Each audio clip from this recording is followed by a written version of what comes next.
네, 오늘 우리에게 주신 말씀은 창세기 1장 26절부터 28절 말씀까지고요.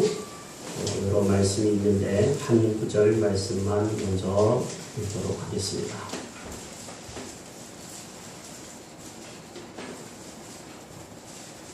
창세기 1장 26절부터 28절 말씀입니다. 같이 읽겠습니다. 시작.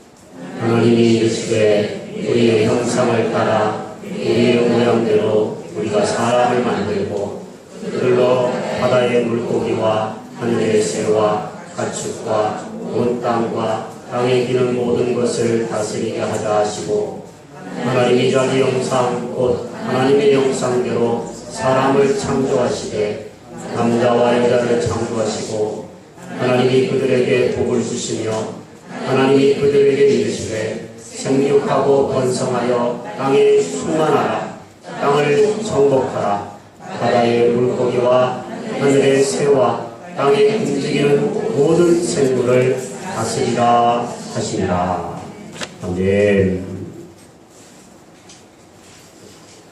우리나라에 소그룹을 연구하는 기관들이 여러 있습니다. 그 중에 소그룹 하우스라고 하는 그 기관을 운영하고 있는 대표인 최이석 목사님은 이런 이야기를 하셨습니다. 지금까지 한국교회를 이끌어온 리더십이 있었는데 그것은 카리스마적인 지도자 리더십이었다. 한국교회는 그동안 대중집회 또 설교 위주의 교육 방식이 전부였다. 이러한 것은 한국교회의 양적인 성장에 기여한 바가 매우 크다. 하지만 변화된 상황에서 이것만으로는 부족하다라는 경고의 메시지가 나오고 있다. 이렇게 이야기했습니다. 우리 한국교회는 빠르게 성장해 왔습니다. 세계에서 그 유래를 찾아볼 수 없을 정도로 많은 양적 성장을 이루었지만 안타깝게도 이제는 양적으로도 성장이 멈추고 둔화되었을 뿐만 아니라 교회가 질적인 부분에서 문제가 있는 요소들이 발견되고 있습니다. 그래서 이 최이성 목사님은 이렇게 얘기했습니다. 이제는 교회를 이끌어가는 힘도 개성의 가치를 존중하는 인격적인 리더십이 절실히 요구되고 있다. 이렇게 말을 했습니다. 쉽게 말한다면 설교나 집회도 중요할 뿐만 아니라 인격적인 관계, 소그룹 안에서의 친밀함들이 교회에서 중요하고 그 속에 또한 말씀의 양육과 훈련이 필요하다는 이야기입니다. 저는 오늘 여러분과 함께 우리 희망의 교회의 비전을 5번째 비전을 나누면서 함께 생각해 보기를 원합니다. 우리에게는 행복한 소그룹이 희망입니다 라고 하는 비전이 있습니다. 왜 굳이 소그룹으로 모여야 하는지 오늘 말씀을 통하여서 함께 살펴보겠고요. 또 소그룹으로 모이면 우리에게는 어떤 유익이 있는지도 함께 살펴보면서 공동체에 주시는 이 비전이 공동체의 비전으로 끝나지 않고 우리 각자의 비전으로 우리의 마음속에 새겨지는 시간이 되기를 축복합니다. 첫 번째로 우리가 함께 살펴보기를 원하는 것은 왜 소그룹으로 모여야 하는가라는 것입니다. 저는 2가지 이유를 먼저 말씀을 드리고 싶습니다. 첫째 이유는 하나님이 우리에게 관계의 DNA를 심어주셨기 때문에 우리는 소그룹으로 모여야 합니다. 오늘 본문 성경 말씀의 1장 26절부터 27절을 한 번 더 읽겠습니다. 하나님이 이르시되 우리의 형상을 따라 우리의 모양대로 우리가 사람을 만들고 그들로 바다의 물고기와 하늘의 새와 가축과 온 땅과 땅에 기는 모든 것을 다스리게 하자 하시고, 하나님이 자기의 형상 곧 하나님의 형상대로 사람을 창조하시되 남자와 여자를 창조하셨다라고 말씀하고 있습니다. 하나님은 우리이십니다. 성부 하나님이 계시고 우리가 알듯이 성자 하나님의 아들이신 예수님이 계십니다. 그리고 성령 하나님도 계십니다. 오늘 본문은 그 하나님이 우리라고 설명을 하셨습니다. 근데 참 놀라운 신비는요, 성경이 하나님이 이 삼위되심이 우리라고 얘기를 하면서도 동시에 하나라고 얘기를 하고 있다는 겁니다. 신명기 6장 4절은 이렇게 성경이 기록되어 있습니다. 이스라엘아 들으라. 이스라엘아 들으라. 우리 하나님 여호와는 오직 유일한 여호와이시라. 유일하다는 얘기는 하나라는 것입니다. 우리 하나님은 삼위로 계시지만 하나이십니다. 충돌이 서로 없고 서로 협력하고 서로 주고받으면서 온전히 하나이신 분이 저와 여러분이 믿는 하나님이십니다. 그 하나님의 형상을 따라서 사람은 지어졌습니다. 여러분과 저에게 죄가 들어와서 이 하나님의 형상이 일부 깨어지기는 했지만 그래도 인간들 안에, 우리 사람들 안에, 특히 우리 믿는 사람들 안에는 이 하나님의 형상을 담고자 하는 DNA가 들어있습니다. 하나님이 우리이신데 하나이셨다면 우리들 또한 관계를 서로 지향하면서 그 안에 하나됨을 이룰 때 행복함을 누릴 수 있는 DNA가 우리의 속에 들어있다고 생각이 되어집니다. 감옥을 여러분 한번 연상해 보십시오.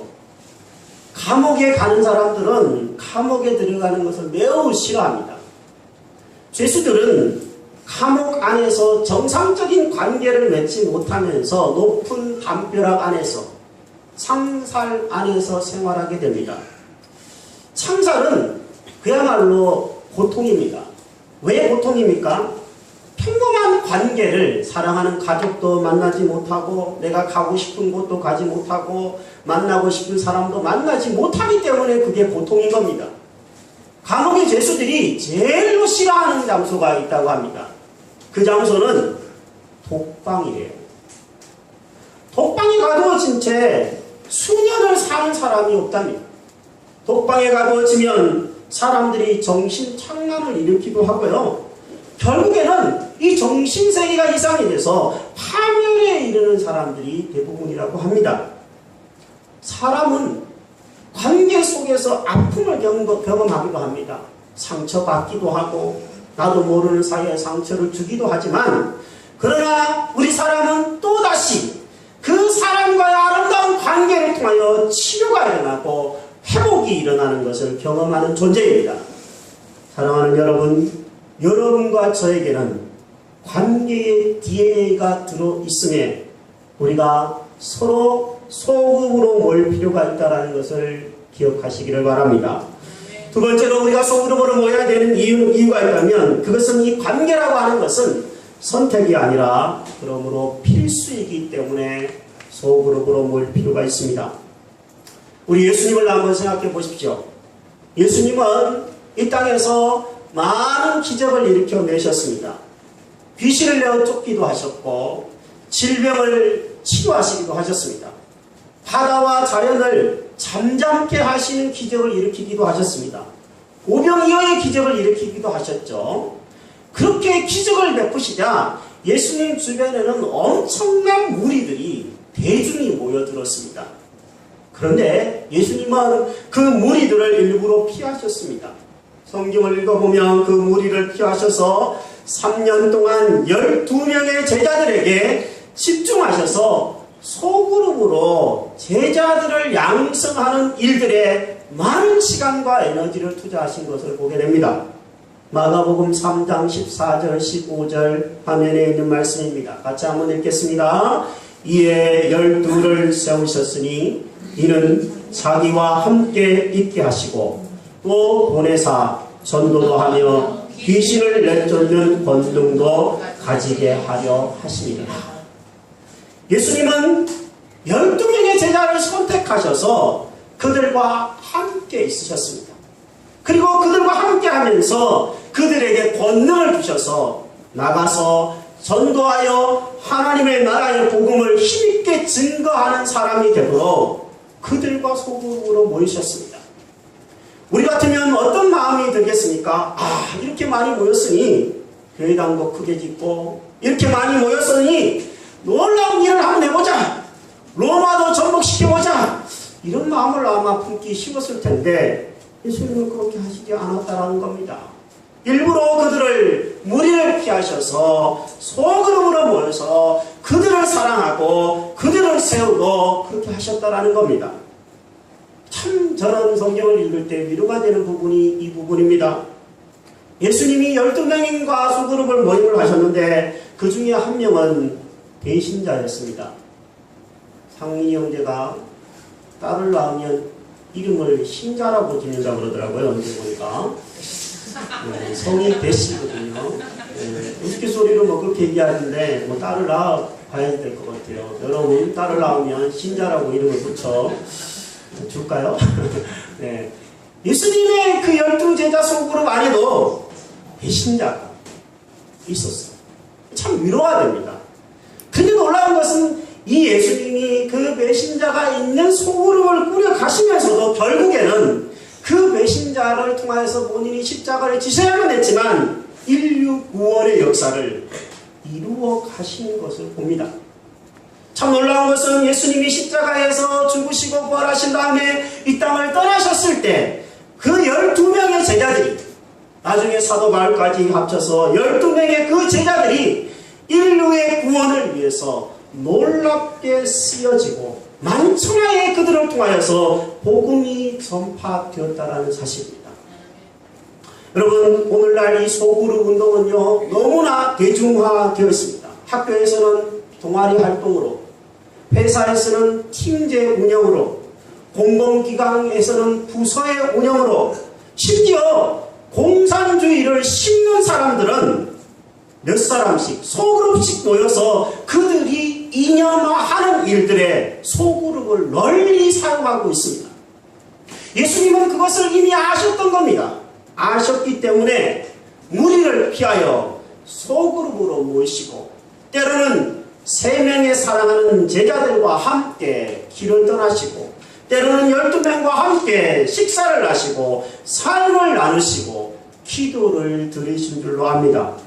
어느 공동체이든 소그룹은 선택이 아니라 이제는 필수의 시대가 되었습니다. 하물며 교회 공동체이겠습니까? 여러분이 이 교회 공동체 안에서 믿음의 행복을 누리시기를 원하신다면 소그룹은 선택이 아니라 필수이심을 깨닫게 되시기를 바랍니다. 두 번째로 저는 여러분과 함께 살펴보기를 원하는 것은 소그룹은 그러면 우리에게 어떤 유익을 주는가라는 것입니다. 소그룹을 전문적으로 연구한 미국의 소그룹 전문가인 빌 도나휴라고 하는 사람이 있습니다. 오늘따라 제 발음이 좀 꼬이네요. 영어를 발음할 때. 빌 도나휴는 소그룹 공동체, 소그룹에 소속되면 5가지의 축복을 누릴 수 있다라고 발표를 했습니다. 저는 피부로 절감하면서 여러분과 함께 이 5가지 유익을 살펴보기를 원합니다. 첫 번째, 소그룹은 치유를 촉진하는 병원이다 라고 말을 했습니다. 하나님은 우리가 기쁜 일을 만났을 때는 속삭이지만 하나님은 우리가 고통을 당할 때는 소리를 지르신다. 이런 얘기가 있습니다. 기쁠 때는 작은 소리로 이야기하실지 모르지만 고통을 당할 때는 큰 소리로 지른다는 얘기는 우리가 고통을 당할 때 하나님이 우리 가운데 더 가까이 계시다라는 것입니다.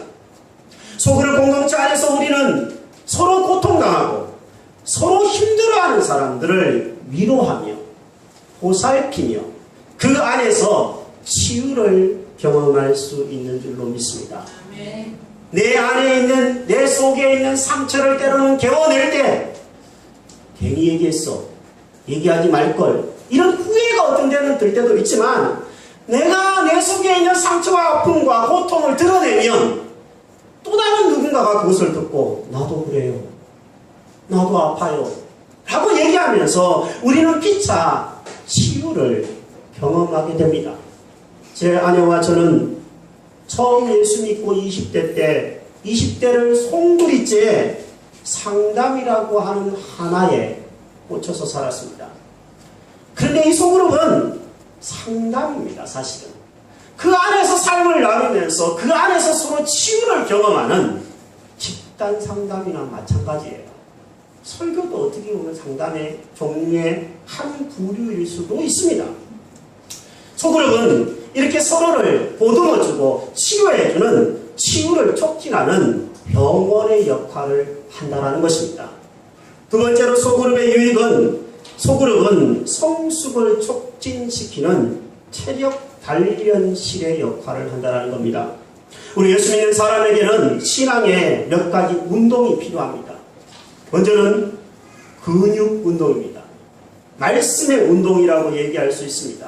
이 말씀을 통하여서 우리는 끊임없이 우리의 영적인 체질을 건강한 체질로 만들어 나갑니다.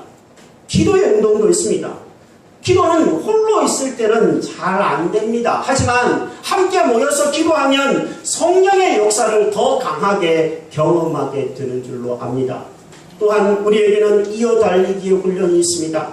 서로 격려하면서 함께 달려가고 또 달려가는 겁니다. 저와 여러분들이 건강한 신앙인이 되기를 축복합니다. 그렇다면 우리가 이 건강한 신앙생활을 하기 위해서는 이렇게 기도의 운동이 있고 말씀의 운동이 있고 서로 격려하는 운동이 있는 소그룹에 소속되어서 함께 훈련받을 수 있게 되기를 바랍니다. 세 번째로 소그룹은 어떤 유익을 가져다 주느냐 하면 나누는 가족이 되는 유익을 가져다 줍니다. 지금 우리나라 대한민국의 가족의 구조가 빠르게 바뀌고 있습니다. 제가 인터넷을 뒤져보니까 우리나라의 1인 가정이 얼마나 빠르게 늘어났는지에 대한 통계가 나와 있더라고요. 올해 3월달 통계청 발표에 따르면 대한민국의 1인 가구, 혼자 사는 가구가 25.9%나 되어서 급증했습니다. 인구로는 414만 명입니다. 앞으로 10년 후면 30% 이상 35% 정도의 가정이 혼자 사는 가정이 된대요. 여러분 혼자 살면 어떻습니까? 혼자 있다가 보면 우리가 흔히 느낄 수 있는 마음은 외로움입니다. 두려움이에요. 심지어 우울해집니다. 하지만 내 마음을 나눌 수 있고 내 생각을 나눌 수 있고 누군가 얘기를 들어줄 수 있는 사람이 있다면 그 사람은 멀리에 있는 육체의 가족보다도 가까이에 있는 사람이라면 그 사람은 또 다른 가족이 됩니다. 교회는 또 하나의 가족인 줄로 믿습니다. 서로의 기쁜 일을 나누고 서로의 기쁨을 함께 나눌 수 있는 또 다른 가족, 여러분과 저가 될 수 있기를 바랍니다. 네 번째 소그룹의 유익은, 소그룹은 사역의 발판이 되기 때문입니다. 소그룹은 각자가 섬기는 일들을 다 할 수 있습니다. 저는 소그룹을 섬기는 우리 리더분들에게 얘기하고 싶습니다. 리더분들, 소그룹을 여러분 혼자 하려고 하지 마시기 바랍니다. 소그룹에서는 어떤 분은 찬양으로 섬길 수도 있는 것이고, 어떤 분은 생일을 챙기면서 섬길 수도 있는 것이고, 어떤 분은 문자 메시지 같은 것으로 통신으로도 섬길 수 있고, 어떤 분은 회계로 섬길 수도 있고, 다양하게 섬길 수 있습니다. 혼자 하지 않고 서로의 은사에 따라서 섬길 수 있는 좋은 사역의 현장이 소그룹인 줄로 믿습니다. 여러분 서로 섬기는 소그룹이 되시기를 바랍니다. 끝으로 소그룹은 리더십의 실험실이다. 빌 도나후는 이렇게 얘기했습니다. 소그룹은 교회의 리더로서의 자질을 배우고 실험하는 좋은 실험실입니다. 제가 청년들을 부교육자 때 지도할 때 이런 얘기를 항상 했었습니다. 너희들 중에 소그룹을 리더로서 잘 섬겨본 사람은 내가 배우자 추천감 1순위로 두겠다. 이렇게 얘기했어요. 왜 그러냐면 이유가 있어요. 다른 사람들을 섬기려고 하다가 보면 힘든 일이 한두 가지가 아니거든요. 그런데 섬기다가 보면 자기가 성숙해집니다. 그 성숙한 사람을 제가 목회자로서 배우자감으로 추천하는 것은 당연한 일이었습니다. 아니나 다를까 저와 함께 리더로 섬겼던 자매들이 요즘에 시집을 가는데 다들 엄청나게 잘 가더라고요. 예. 시집 잘 가고 싶은 사람은 예. 소그룹에서 실천하고 배우시면 저는 제가 확실히 보증하고 예. 확실히 예. 보증하고 예. 제가 추천을 해 드릴 수 있을 것 같아요. 교회의 일꾼도 앞으로 세워질 일꾼도 저는 마찬가지라고 생각합니다. 누군가를 섬겨본 사람이 교회의 일꾼으로 세워지는 것은 저는 당연한 순서라고 생각이 되어집니다. 저는 20대에 처음 예수를 믿었습니다. 제가 경험한 소그룹 이야기를 좀 나누고 싶은데요. 20살에 시골에서 고등학교 때까지 지내다가 대구로 학교를 갔습니다. 그런데 대구의 학교에 가보니까 아는 사람이 아무도 없어요. 그냥 탈선하기 딱 좋은 환경이었습니다. 그런데 그때 하나님의 은혜로 기독교 동아리에 제가 어떻게 하다가 가입을 하게 됐어요. 그것도 참 우스운 것은 제가 어떤 자매를 마음속에 품었었는데 저와 함께 사는 자매가 아닌 자매를 품었었는데 그 자매가 그 동아리에 들었다 그래서 제가 나도 들자. 그러면 한두 번은 더 만나겠지. 이런 별로 선한 마음이 아닌 마음으로 동아리를 들었었는데 거기에서 예수님을 소개를 받았어요. 교회를 다니고 있었지만 예수님에 대해서 깊이 소개를 받을 수 있는 기회가 없었는데 소그룹에서 예수님에 대해서 소개를 받았어요. 그리고 나니까 내가 하나님의 자녀가 되는 것을 경험하게 되었습니다. 놀라운 것은 그 동아리에서 제가 품었던 자매와는 영영 빠이빠이를 했는데 새로운 자매를 만나서 가정을 꾸리게 되었다는 사실입니다. 부교육자 시절에는요, 목회자들끼리 모여서 소그룹을 한 적이 있습니다. 그런데 그 소그룹에서 서로의 사역의 애환도 나누고 서로의 사역의 기쁨과 보람도 나누면서 힘을 얻었던 경험들도 있습니다. 제가 이번 주에 경험했던 소그룹도 있습니다. 여러분 알다시피 제가 이번 주에 3박 4일 동안 집을 떠나서 학교에서 공부를 했습니다. 하루에 설교를 6편씩 듣고 그 설교에 대해서 평가를 하기도 하고 저도 앞으로 나가서 설교를 하고 그 설교에 대한 평가를 냉철하게 들었습니다.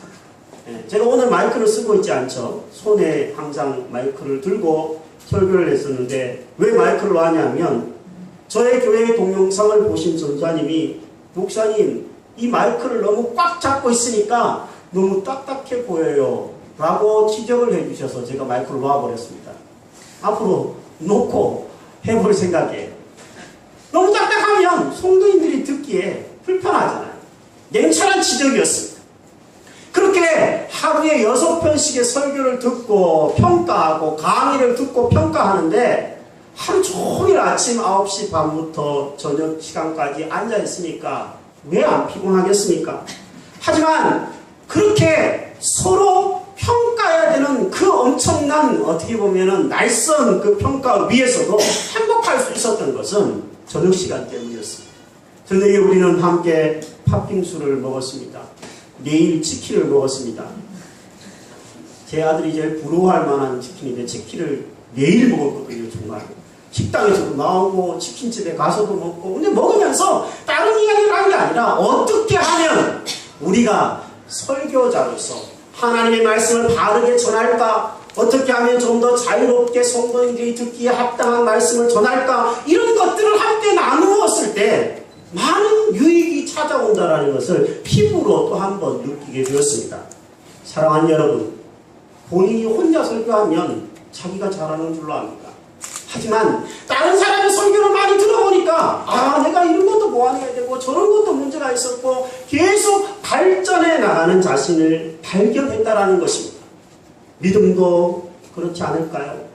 여러분의 믿음 생활이 이렇게 주일날 예배에 나오시고 함께 예배하는 것 잘하는 것이지만 여러분의 믿음은 끊임없이 더욱더 발전하고 자라가야 될 줄로 압니다. 그러기 위해서는 서로 모이고 서로 배우고 서로 잘하고 서로를 빛나게 하며 서로를 격려하는 아름다운 소그룹으로 모임으로 모일 때 여러분이 자라고 열매 맺어질 줄로 믿습니다. 잠언은 이렇게 이야기합니다. 철이 철을 날카롭게 하나니 사람이 친구의 얼굴을 빛나게 하느니라. 아멘.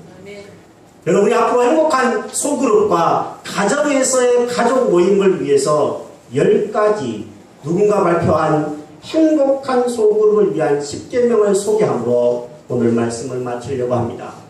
첫 번째 계명은 다양성을 인정하라는 것입니다. 사람은 다양합니다. 그렇기 때문에 서로 다양함을 인정할 때, 서로 바꾸려고 하지 않을 때 공동체는 아름다울 수 있는 줄로 압니다. 두 번째, 애경사가 있을 때 자기 일같이 서로 챙기라고 권면합니다. 제가 소그룹에서 절대 하지 말았으면 좋겠다라고 하는 한 가지를 소개해드린다면 돈 거래입니다. 돈 거래는 하지 않는 것이 맞습니다. 돈 누군가가 필요하면 돌려받을 생각하지 말고 준다면, 그것으로 족할 수 있다면 주시고, 돌려받을 생각을 하고 빌려주면 서로 언제 돌려주지? 돌려달라고 얘기해야 되나? 그러다가 보면 사람도 잃고 신앙도 잃고 돈도 잃고 그럴 수 있기 때문에 돈 거래는 희망의 교회 안에서는 하지 않게 되기를 권면해 드립니다. 대신에 애경사에서는 적극 좀 참여해 주신다면 가족애를 더 느낄 수 있게 될 줄로 믿습니다. 세 번째는 모일 때마다 서로를 놓고 중보하며 기도하라는 것입니다. 신세 한탄으로 끝나지 말고 하나님께 기도하라고 요구하고 있습니다. 네 번째는 모일 때마다 서로 격려하고 칭찬한 일에 앞장서시기 바랍니다. 비난보다는 격려를 하셔서 이어달리기를 하시기를 바랍니다. 다섯 번째는 모일 때마다 세상 이야기보다는 영적인 이야기에 집중하시기 바랍니다. 세상의 이야기를 하다가 보면 이게 교회 모임인지 개 모임인지 모를 때가 있습니다. 그렇게 하지 마시고 받은 은혜, 내가 요즘에 느낀 하나님에 대한 사랑, 내 기도의 제목, 이런 것들을 나누시게 되시기를 바랍니다. 여섯 번째는 모일 때마다 새 가족을 초대하려고 노력하시기를 바라고요. 일곱 번째는 모일 때마다 참석하지 않은 식구가 있다면 그 식구를 위해서 격려하고 기도하는 시간을 가지게 되기를 바랍니다. 여덟 번째는 모일 때마다 새 가족이나 믿음이 어린 사람 위주로 분위기를 이끌어 가셨으면 좋겠고요. 아홉 번째는 소그룹 식구들의 영적인 성장과 소그룹의 부흥을 위해서 기도할 수 있게 되기를 바랍니다. 마지막 열 번째는 아까 얘기했던 것처럼 혼자 다 하려고 그러지 말고 서로의 은사에 따라서 역할을 나누므로 각자가 서로를 섬길 수 있는 기회의 장으로 삼게 되기를 바랍니다. 사랑하는 여러분, 여러분과 저는 오늘 예배를 드리고 있습니다. 우리는 오늘 소그룹이 왜 필요한지, 소그룹은 어떤 유익을 가져다 주는지에 대해서 살펴보았습니다. 행복하기를 원하시죠? 신앙생활이 우거지상 쓰면서 억지로 하는 신앙생활이기보다는 행복한 신앙생활을 원하시지 않으십니까? 저도 그런 교회가 되기를 원하고 여러분들이 그런 성도님들이 되기를 진심으로 축복합니다. 정말 행복한 소그룹, 행복한 신앙생활이 되기를 원한다면 교회에 소속되셔서 저와 함께 말씀을 배우는 소그룹에 참여하셨으면 좋겠습니다. 그리고 교회에 소속되어서 서로 교제와 나눔이 있는 소그룹에 참여하셔서 한 달만이라도 좋으니까 참여하셔서 꾸준히 동참해 보시기를 바랍니다. 여기 학생들이 있는데 학생들과 청년들은 여름에 있을 여름 성경학교 캠프와 수련회에 참여하셔서 그 속에서 신앙생활의 참된 기쁨과 행복을 누리는 것을 경험하게 되기를 바랍니다.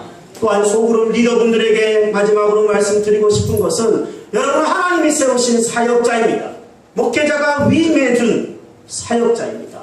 충성을 다해 주시기를 바랍니다. 잘 사랑으로 섬겨주시기를 바랍니다. 하나님이 여러분에게 큰 복을 주실 줄로 믿습니다. 진정한 행복은 물질에 많고 적음에 달려있는 것이 아니라 하나님과의 관계에서 나오는 것입니다. 하나님의 사람들과 함께 모여서 서로의 삶을 나눌 때 그 안에서 행복은 저절로 찾아지게 되는 줄로 믿습니다. 행복을 찾다가 행복을 놓치고 다 잃어버리는 사람이 아니라 하나님을 찾고 하나님의 사람들끼리 모여서 그 안에서 참된 행복을 경험하는 저와 여러분들이 다 되기를 주의 이름으로 축복합니다. 이 시간 함께 한번